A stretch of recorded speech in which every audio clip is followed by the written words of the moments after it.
Umiiyak ang mga bata sa lansangan. Ang magkalahi ay kapwa nag-aalitan. May galit na laganap, may mga nagpapanggap.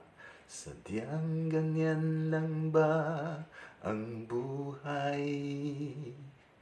Kung sino-sino na ang aking nasisisi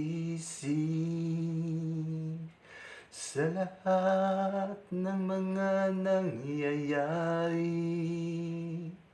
Ang bigong mga pangako ay di maitatago, lalo lang lumalalang sugat.